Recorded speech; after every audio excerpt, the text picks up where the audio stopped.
Saludos para todos los hermanos y hermanas que esta hora se conectan con nosotros. Este es el estudio bíblico semanal de la Primera Iglesia Bautista de New Brunswick, New Jersey, los Estados Unidos de América. Hoy es el 2 de febrero del año 2022 después de Cristo. Yo soy el pastor reverendo Luciano Márquez Jr.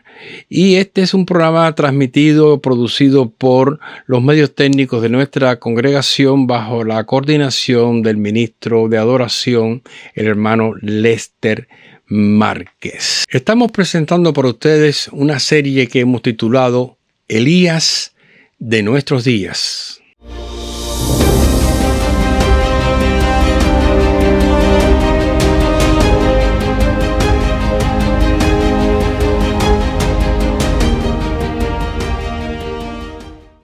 Y quiero leer para ustedes el pasaje que se encuentra en Primera de Timoteo capítulo 6 y voy a leer los versículos del 6 al 8 donde dice: Gran ganancia es la piedad acompañada de contentamiento, porque nada hemos traído a este mundo y sin duda nada podremos sacar.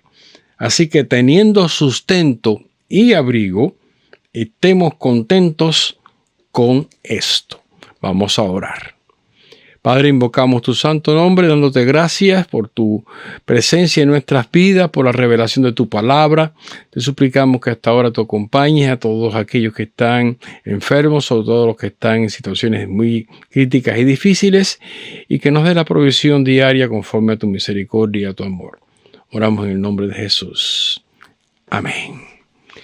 Queridos hermanos, pues estamos en este día continuando esta serie de estudios a la cual hemos llamado Elías de nuestros días, y hoy presentamos el segundo capítulo con el sustento divino. Paso a leer para ustedes el pasaje bíblico en el capítulo 17 de Primero de Reyes, donde leímos la semana pasada, leímos los primeros versículos y hoy vamos a continuar en versículos 8 al 24, aunque ahora solamente les voy a leer del 13 al 16, donde dice en la versión 60.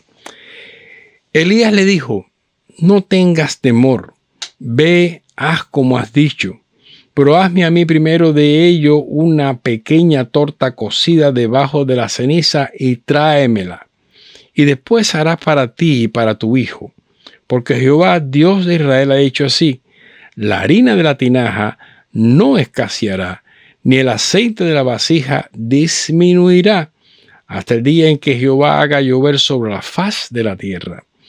Entonces ella hizo como le dijo Elías, y comió él y ella y su casa muchos días. Y la harina de la tinaja no escaseó, ni el aceite de la vasija menguó, conforme a la palabra que Jehová había dicho por Elías.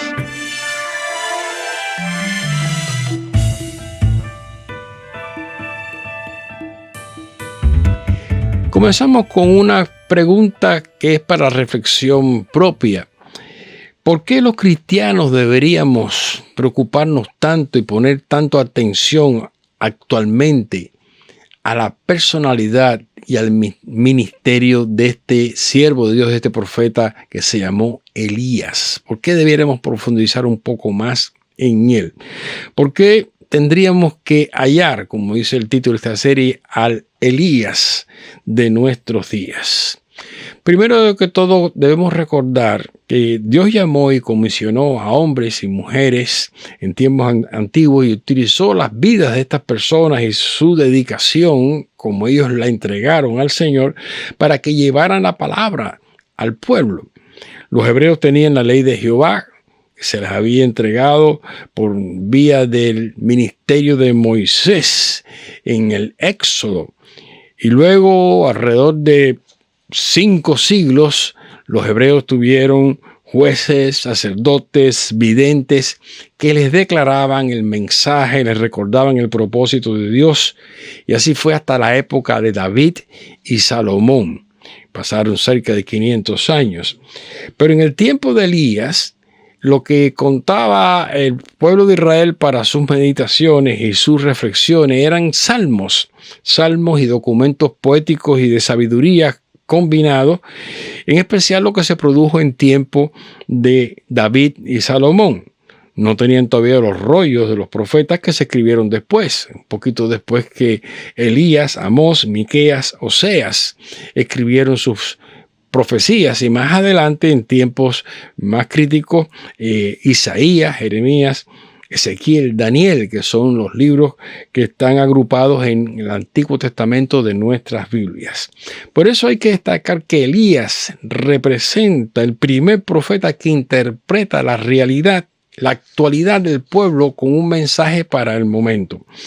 Y ese propósito existente de Dios en medio de las realidades que vivía el pueblo de Israel fue lo que este profeta dio a conocer a los gobernantes, a los líderes religiosos, a la gente común de una época bastante controversial.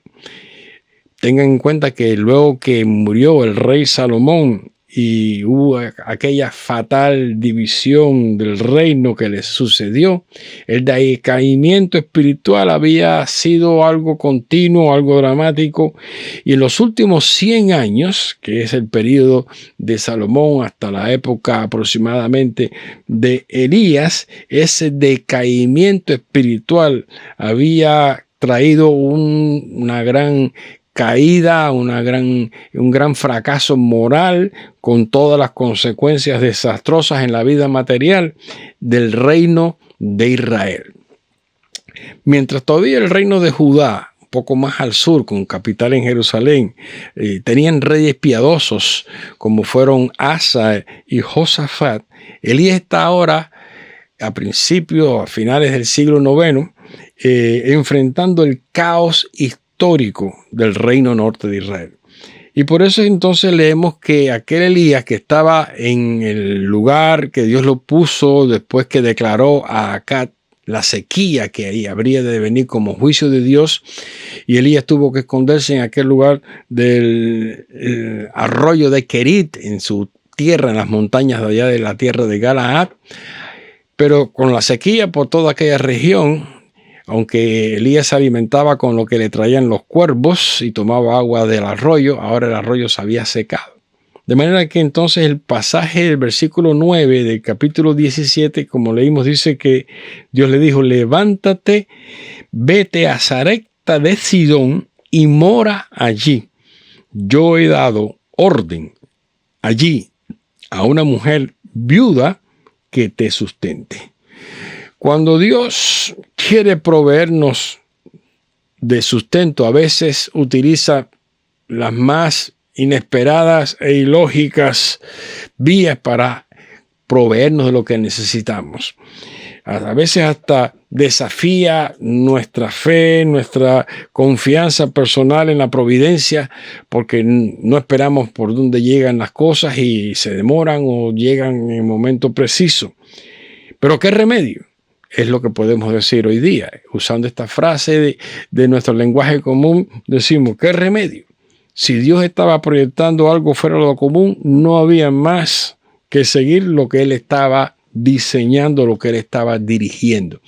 Así que Elías iba a ser sustentado por Dios de todas formas, y Dios iba a procurar el alivio de aquella situación tan precaria del profeta en aquel lugar remoto de la tierra de Galaad, y no le quedaría más remedio que seguir las instrucciones.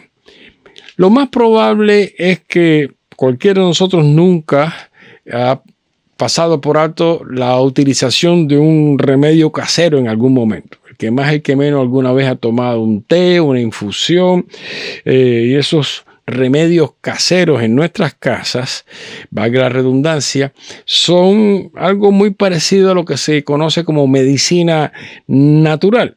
Quiere decir que a veces no tenemos necesidad o no apelamos a las medicinas elaboradas en un laboratorio, en una empresa, sino que usamos de aquellas bebidas, unciones, sales que se preparan no en laboratorio, sino en la cocina de la casa.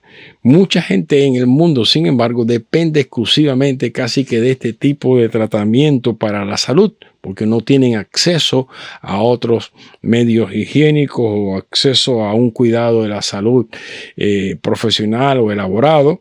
Y otras veces lo que pasa es que no tienen ni tan siquiera recursos para pagar médicos o pagar. Esa es la situación que hay en el mundo hoy día y mucha gente vive así.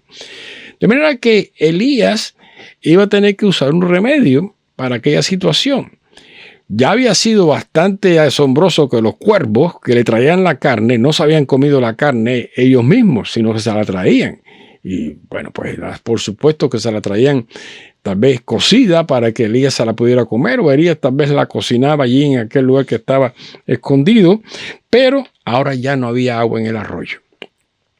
De manera que aunque los cuervos trajeran comida, no iban a poder traer agua en sus correspondientes bocas. Y Dios decide cambiar el escenario de aquel momento histórico en que el profeta está viviendo. Y pone a Elías en movimiento en busca de su sustento. Algo que sería una de las características notables de su ministerio. A partir de aquel tiempo, Elías se iba a mover de un lado a otro de todo el paraje, de todo el escenario nacional y de toda la región, porque este sería una característica especial de su ministerio. Así que Dios pone en camino a Elías a un lugar remoto, en una región apartada, para que se encuentre con una señora viuda que vivía miserablemente con su hijo en un pueblo fuera del territorio israelita. Imagínense la jornada que tuvo que llevar Elías desde allá donde estaba en el arroyo de Kerit hasta aquel lugar que se llama Sarepta. Tiene que haber sido una jornada de varios días. Y Elías llega a la puerta de aquella ciudad y se encuentra justamente en el momento preciso, en el instante ideal, que aquella mujer estaba allí. Y aquella mujer era la pobre mujer, viuda, madre de un hijo que no sabemos qué edad, pero parece que sería todavía un muchacho, pero que tenía una orden de Dios. Y con toda intención, aquella mujer salió a recoger madera para su hoguera o para su horno y se encuentra con aquel hombre Elías, a quien ella no tenía ni idea quién era, pero de alguna manera Dios los conectó. ¿Dónde era este lugar? Sarepta de Sidón. Es un lugar que pertenece a lo que conocemos en la historia como la tierra de los fenicios. Esa porción del norte de Israel nunca fue poseída por los hebreos. Hasta allí no llegó la colonización en tiempos de Josué. Y aquella región norteña siempre fue muy independiente, históricamente con un poderío tremendo, porque aunque era un pequeño país, llegó a tener un gran desarrollo por razón de que fueron expertos en la marinería y desarrollaron y crearon y fabricaron barcos y transportaban materiales, comida, cosas de un lado al otro de aquel mar que nosotros conocemos como el mar Mediterráneo. Ahora, Sarepta en sí era un pueblo junto al mar, en un lugar que era como un puerto, pero no era ni siquiera el puerto principal, porque las dos ciudades principales de los fenicios eran Tiro y Sidón. Estas dos ciudades muy antiguas tenían un antecedente tremendo, y ese país es el que hoy se conoce como el Líbano. El país llamado Líbano es donde están estas ciudades, y los restos de esas ciudades todavía quedan en aquel país Líbano, un lugar moderno, un pueblo moderno llamado Sarafand, que se identifica con este Sarepta a donde fue a parar Elías. Para darles una descripción geográfica, pues Sarepta estaba a 8 millas y medias al sur de Sidón y a 14 millas al norte de Tiro. Así que el sitio junto al mar se ubicaba entre dos promontorios de la costa y tenía un buen puerto. Allí fue a parar Elías. Damos por sentado que Elías no conocía aquel lugar, que nunca había estado allí, solamente que Dios los guió hasta ese lugar indiscutiblemente. Y en el momento preciso, en la incidencia provisoria, Elías se topa con aquella señora y empieza aquella parte de este relato a describir la situación. La situación, valga que insistamos, de la viuda era más que grave, porque las mujeres viudas en aquella época, en cualquiera de aquellos países y regiones y pueblos de la antigüedad, era muy difícil para una viuda sola y con un hijo dependiente. Por lo regular vivían en grande pobreza, en un estado lamentable de descuido y de abandono. De hecho, cuando se encuentra con Elías, aún sabiendo que tiene una orden de Dios que no sabemos por qué le llegó, ni cómo le llegó y cómo esa mujer podía recibir órdenes de Dios, pero eso es lo que dice la Biblia, le quedaban los ingredientes necesarios exclusivamente para hacer un pan y una comida más y echarse a morir porque no había más que comer, no tenían más materiales para alimentarse, estaban en una extrema situación crítica como ninguna otra. De verdad que Dios continúa haciendo cosas maravillosas por medio de Elías, pero esta vez deja que sea el profeta quien pronuncie el milagro. Claro, para Dios no son milagros, son obras que Dios hace, pero para Elías, la viuda y el hijo, iba a ser un prodigio continuo porque desde aquel momento los ingredientes no se agotaron más. ¿Cómo es posible que en aquella vasija que había harina y en aquella otra vasija que había aceite no disminuyó? ¿Cuánta harina podía haber? Bueno, pues lo suficiente, porque dice que fueron muchos días que estuvo Elías alojado en casa de esta señora y comieron siempre, lo más elemental, pero no les faltó la alimentación. No se habla nada del agua en esta parte de la historia. Tal vez habían pozos, había algún tipo de reservorio de agua, pero lo cierto es que Elías confió bajo la palabra de Dios que esto iba a ser así y le dijo a la mujer, no te va a faltar. Y la mujer, a su vez, que había recibido esta orden de Dios, pues también, declarado por el profeta, lo aceptó y comenzó aquel tipo de convivencia en que Elías era un huésped de la casa de la familia de esta señora. Es importante que digamos que la señora y su hijo pues tendrían que tener una vida aparte, no había ninguna relación personal. De hecho, en otro pasaje se dice que era la casa de la ama o la ama de la casa. O sea que tal vez habría más gente que vivían allí o tal vez aquella mujer tenía algún tipo de propiedad y Elías estaba alojado en alguna dependencia. Con lo poco que tenía, sin embargo, aquella mujer entró de lleno en la historia bíblica y universal como una mujer que respondió a un llamado. ¿Qué remedio, podríamos decir, que responder para la situación que tenía que podía esperarse? Pero lo interesante es que el versículo 15 de Primero de Reyes, capítulo 17, dice enfáticamente, entonces ella fue e hizo como le dijo Elías. Así que una cosa bien importante de observar es que aquella mujer, a pesar de cualquier circunstancia que pudiera estar en duda o en falta de comprensión o en curiosidad, ella empezó por obedecer y hacer como le dijo Elías. Quedó demostrado una vez más que cuando Dios quiere proveer nuestro sustento, a veces sobrepasa la realidad de nuestras necesidades. Pues imagínense ustedes con qué viajó Elías desde Galaad hasta la tierra de los fenicios para poder llegar allí. Quién sabe qué caminos tuvo que hacer. De hecho, andaba escondido porque no andaba precisamente en presencia de autoridades o ninguna persona que fuera oficial del gobierno del rey Acab. Y con qué provisión y con qué suministro llegó, no sabemos, pero sí sabemos que Dios es especialista en cubrir necesidades, por difíciles que sean, de una manera ilimitada. Y Él saca de donde no hay. Jesús, más adelante, en uno de los relatos de los evangelios, describiría una situación parecida con una mujer viuda, Fíjense ustedes que esa mujer hubiera pasado por alto si Jesús no pone la atención en ella y hace que los demás aprendieran una lección. Aquella mujer viuda que entró al santuario y Jesús la miró, dice Marcos 12, 42 al 44. Y vino una viuda pobre y echó 2 blancas, o sea, un cuadrante. Entonces, llamando a sus discípulos, Jesús les dijo: de cierto os digo que esta viuda pobre echó más que todos los que han echado en el arca, porque de todos han echado de lo que les sobra, pero esta, de su pobreza, echó todo lo que tenía, todo su sustento. Así que observen qué interesante. Aquella mujer pobre, cuyo sustento era una última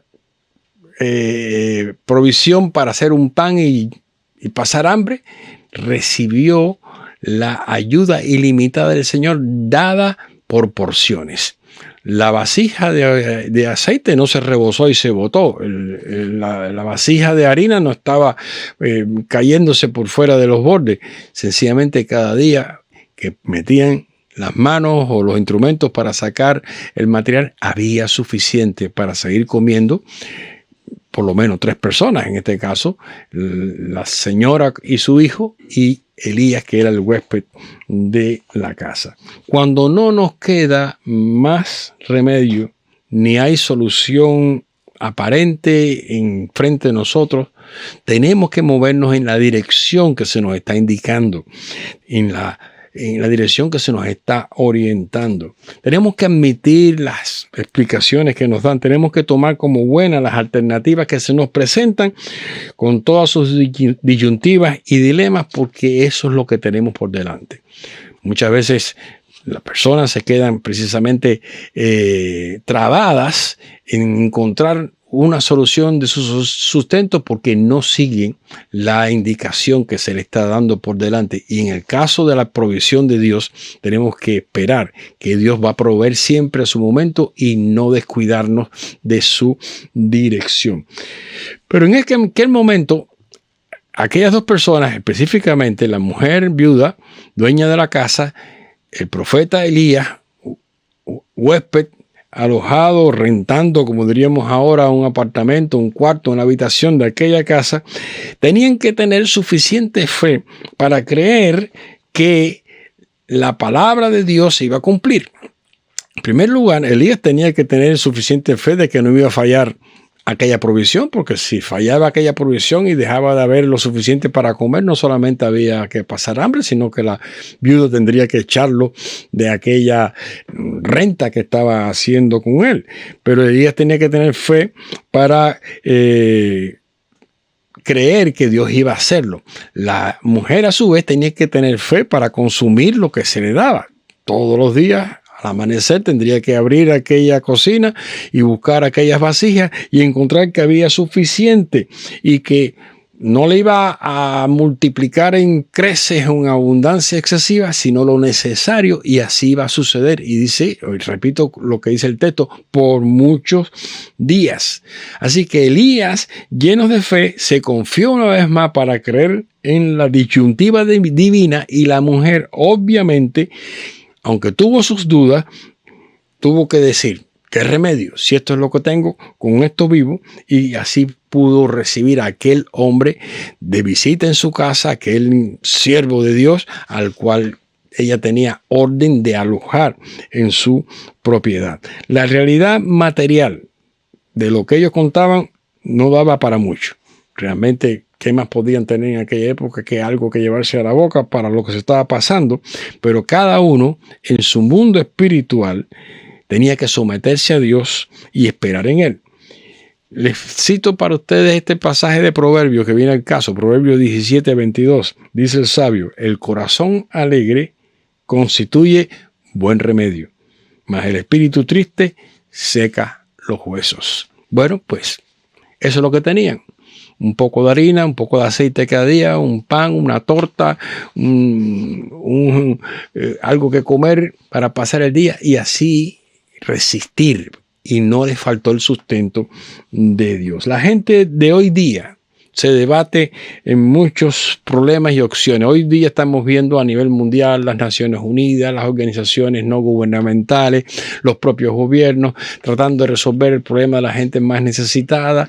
Y lamentablemente, por un lado se resuelve una cosa, por otro lado las otras empeoran.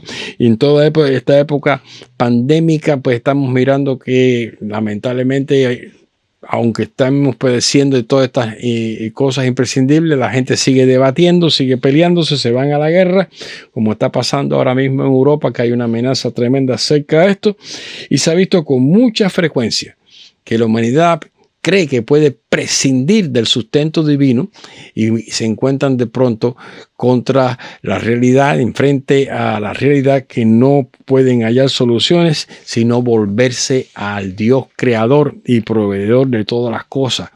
Y esa ayuda salvadora de Dios está al alcance de aquellos que suplican a Él. Como hoy día las naciones, las organizaciones, las instituciones de cualquier naturaleza que sean, podrían proveer para todo lo que este mundo necesita, no lo van a poder hacer. Por lo tanto, tenemos que volvernos al Señor del universo para ver que multiplique las provisiones que a todo el mundo nos hace falta. Y muchas veces se pierde el tiempo en discutir y en pelear en lugar de proveer. Dios para eso tiene remedios que la gente a veces no quiere aceptar. Pero volviendo a Elías, él tuvo que continuar dependiendo así de las acciones divinas y tuvo que continuar dependiendo de las soluciones que venía del programa divino que Dios estaba llevando en su vida. Sucedió que el hijo de la viuda se enferma y fallece repentinamente. No tenemos información de qué tipo de enfermedad tan crítica ocurrió, si era consecuencia de lo que estaban viviendo, no tenemos idea, pero el muchacho se murió. Y este es el pasaje, Primero de Reyes 17 al 20, dice: después de estas cosas aconteció que cayó enfermo el hijo del ama de la casa, y la enfermedad fue tan grave que no quedó en él aliento. Y ella dijo a Elías: ¿qué tengo yo contigo, varón de Dios? ¿Has venido a mí para traer a memoria mis iniquidades y para hacer morir a mi hijo? Él le dijo: dame acá. Entonces él lo tomó de su regazo y lo llevó al aposento donde él estaba y lo puso sobre su cama. Y clamando a Jehová, dijo: Jehová, Dios mío, aún a la viuda en cuya casa estoy hospedado has afligido, haciéndole morir su hijo. Bueno, vamos a parar aquí. Notemos que ambos, Elías como la madre, flaquearon un poco en su confianza. ¿Y quién no? Con una situación como esta, ¿quién no? Porque la verdad que la situación se tornó insostenible en aquel momento. La madre reclamó al profeta. La madre realmente no reclamó a Dios, reclamó al profeta. Y da constancia que en su mente aparecieron cosas que tal vez ella guardaba en su intimidad espiritual, sin confesar, sin arrepentir, sin olvidar, y se sintió culpable tal vez de esto. Sin embargo, no se atrevió a plantear ninguna demanda a Dios, sino al profeta. Y es bueno que reflexionemos una vez más en el contexto del presente. No siempre las cosas son como uno quisiera que fueran.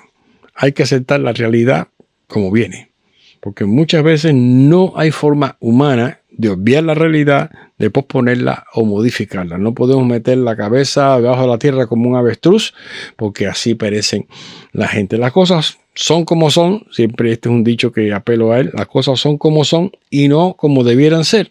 Nuestro esfuerzo debe ser tratar de que las cosas se parezcan lo más posible a como deben ser. Y esa es la esperanza que tenemos en el sustento de Dios. Porque sabemos y creemos que en el almacén de Dios, en el laboratorio creativo del dueño de este universo, en el arsenal del Señor de la tierra y del cielo, hay recursos en abundancia. Él tiene los remedios que solo Él puede administrar. Tenemos, por tanto, que ayudar a la gente a que entren en contacto de este Dios sustentador, porque muchas veces se perecen teniendo la solución al alcance de la mano. Así que la mujer no le reclama a Dios, le reclama al profeta. Y Dios, pues, atiende aquel reclamo. Fíjense que Elías no le replica a la mujer, aunque sí le exige a Dios un remedio. No le peleó a la mujer, porque cómo iba a pelearle a la mujer que lo había alojado y lo había cuidado por tanto tiempo. No iba a sacarle tampoco en cuenta las faltas de fe o de sujeción que ella hubiera tenido, porque pudiera ser que Elías también se sentía un poco culpable de la muerte de aquel muchacho, porque eso es lo que expresa. Estoy trayéndole mala suerte a esta gente. Pero tampoco sería esta la única vez que Elías iba a sufrir de un poco de depresión espiritual, y eso lo vamos a ver un poquito más adelante. Y como mencionamos en el estudio anterior, ahí comprendemos aquellas palabras del apóstol Santiago, que pudo decirles indudablemente por inspiración del Espíritu Santo, que en su epístola del siglo I, Santiago dice que Elías sufría de pasiones semejantes a las nuestras. ¿Cuántas veces nos consume la depresión de la necesidad, de la angustia de lo que tenemos que conseguir, de lo que nos falta, de lo que no tenemos? Bueno, quizás en este país hoy nos parece que tenemos de todas las cosas, pero a veces estamos quejándonos de algo que ansiamos y no alcanzamos, o cuando llegan otras cosas que no están en nuestras manos poder adquirir, como son las cuestiones de salud o de justicia o de conformidad con la realidad. Con todo, Elías ruega a Dios y Dios le responde resucitando al muchacho. Asombroso, el profeta entra así en el excepcional grupo de siervos de Dios que fueron instrumentales para hechos asombrosos como este. Resucitar a una persona que se ha quedado sin aliento y sin vida. El muchacho muerto resucita en un gesto bien extraño. Elías toma al muchacho, lo acuesta en su cama y ora a Dios, y Dios le responde inmediatamente. ¿Cómo no quisiéramos nosotros hoy ser capaces de resucitar muertos, sobre todo aquellos que hemos perdido, de sanar enfermedades graves, mortales, de rectificar la salud de tantas personas que viven en el dolor, en la pena, en el odio, en el abuso, en la escasez, en la miseria? Sabemos aún que Dios hace obra maravillosa a través de nosotros, pero nosotros quisiéramos ver esos milagros con más frecuencia y alegrarnos con la satisfacción de verlos producir. Pero tenemos que seguir confiando que el remedio que más necesita la gente es exactamente un encuentro personal con aquel Dios que estaba proveyendo el sustento. Algunas personas después en los evangelios veremos, recibieron bendiciones, recibieron beneficios, recibieron salud, cosas materiales que nadie puede proveer sino Dios, pero no fueron capaces realmente de rendirse a Dios. Nosotros creemos que más que otra cosa necesitamos ayudar a la gente a que encuentren esta realidad, porque estas urgencias sí las podemos ayudar a resolver y a remediarlas desde ahora y para la eternidad. Termino, por tanto, en este estudio de hoy mencionando dos expresiones de dos hombres de Dios. Uno del Antiguo Testamento, Daniel en el capítulo 4, versículo 2 dice: conviene que yo declare las señales y milagros que el Dios Altísimo ha hecho conmigo. Y más adelante el apóstol Pablo en 2 de Corintios 12, hablando del ministerio de los apóstoles, dice: con todo, las señales de apóstoles han sido hechas entre vosotros con toda paciencia por señales, prodigios y milagros. Queridos hermanos, Elías de nuestros días, con el sustento divino, está presente en cada uno de nosotros si podemos ayudar a la gente a entender la necesidad de volverse a Dios. Y cuando aún no les parezca que digan qué remedio, seamos capaces de decirles: sí, hay un remedio, y ese es el que provee el Señor nuestro Dios. Terminamos pues esta noche. Nos regocijamos mucho en estar con ustedes en este estudio. Recuerden que este sábado próximo los caballeros tienen su jornada de trabajo mensual en la mañana, y el domingo pues nos veremos en el culto de la mañana. Vamos a orar para terminar esta noche. Gracias, Padre, te damos porque tu sustento es provisorio siempre, porque podemos remediar nuestras situaciones confiando en que tú tienes la provisión. Ayúdanos a guiar a la gente para que encuentren en ti ese sustento elemental de sus vidas, en un encuentro espiritual, en una renovación de sus vidas.